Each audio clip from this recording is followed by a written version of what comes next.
حضرت نے اس ویڈیو کے اندر موجودہ حالات پر بہت ہی شاندار طریقے سے وضاحت فرمائی ہے۔ ہم اس ویڈیو کو ضرور سنیں، دوسروں تک شیئر کریں تاکہ لوگوں کو آج کے حالات کا صحیح معنی میں علم ہو کہ کس طریقے سے ہمارے ملک کے اندر ہو رہا ہے اور کیا ہو رہا ہے۔ بہت سے لوگ جو ہے اس طرح کی چیزوں سے ناواقف بھی ہوتے ہیں، انہیں صرف اور صرف جو ہے اپنی دنیا داری کی پڑی ہوئی ہوتی ہے، تو اس لیے اس کلپ کو ضرور سنیں اور دوسروں تک حالانکہ اگر یہ وہ لوگ ہیں کہ جو تم پر اگر قابو پا لیں تو وہ کھلم کھلا تمہاری دشمنی جس کو وہ چھپائے ہوئے تھے، اب طاقتور ہو جانے کے بعد وہ دشمنی ظاہر کرنے لگیں گے۔ کیا اس بات کو اس ملک کے مسلمانوں سے بہتر کوئی سمجھ سکتا ہے؟ اب آج جن چیزوں کو پہلے تھوڑا چھپایا جاتا تھا، اب تو چھپانے کی کوئی ضرورت بھی ختم ہو گئی۔ اب کھلم کھلا کہا جا رہا ہے کہ لاکھوں کو قتل کرنا ہے، قتل عام کرنا ہے، جنوسائیڈ کرنا ہے۔ پہلے یہ باتیں اس طرح کھل کر نہیں کہی جاتی تھیں۔ واہ قرآن نے دونوں زمانوں کی طرف اشارہ کر دیا، اور قرآن کہتا ہے کہ ان کا اصل نشانہ کیا ہے؟ وہ تو چاہتے ہی یہ ہے کہ تم بھی کافر ہو جاؤ۔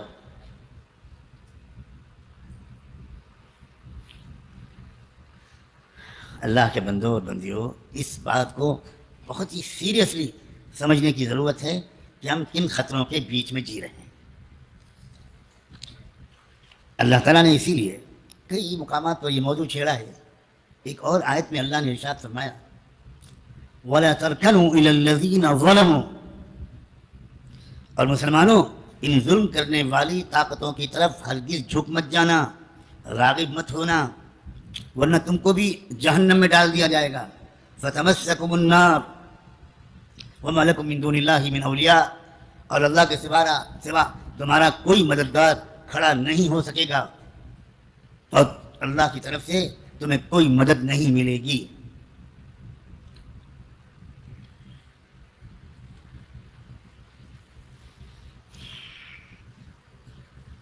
یہ کوشش آج کی نئی نہیں، یہ مت سمجھنا کہ یہ صرف موجودہ حکومت کچھ دباؤ ڈال رہی ہے، اور دباؤ ڈالنے والوں کو اس نے کھلی چھوٹ دے رکھی۔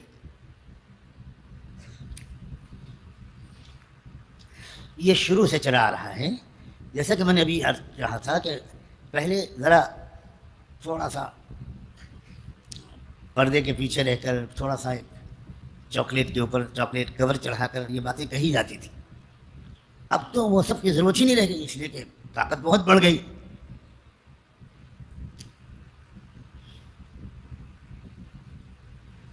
سن 1957 آزادی کے صرف 10 سال کے بعد میرے مرحوم بڑے بھائی مولانا عتیق الرحمن سنبھلی رحمۃ اللہ علیہ،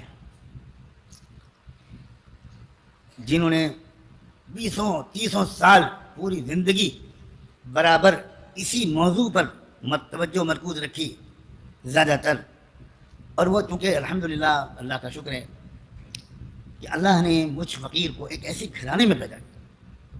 میں بار بار کہتا ہوں یہ میرا کوئی کمال نہیں، اس گھرانے میں ہر وقت یہی فکر غالب دیکھی میں نے جب سے شعور کی آنکھیں کھولی، کہ سب سے زیادہ فکر میرے والد گرامی حضرت مولانا محمد منظور نعمانی رحمۃ اللہ علیہ اور ان کے رفیق عزیز و محترم حضرت مولانا سید الحسن علی ندوی کو سب سے زیادہ فکر امت مسلمہ اور عام مسلمانوں کی عملی اصلاح کے علاوہ سب سے زیادہ، بلکہ عملی اصلاح کے بنسبت اس کی فکر ان کے دل و دماغ پر چھائی رہتی تھی کہ کیا ہوگا، کروڑوں مسلمان اس دباؤ کو جو ہمارے ملک میں ڈالا جا رہا ہے اور ڈالا جائے گا کیسے جھیلیں گے۔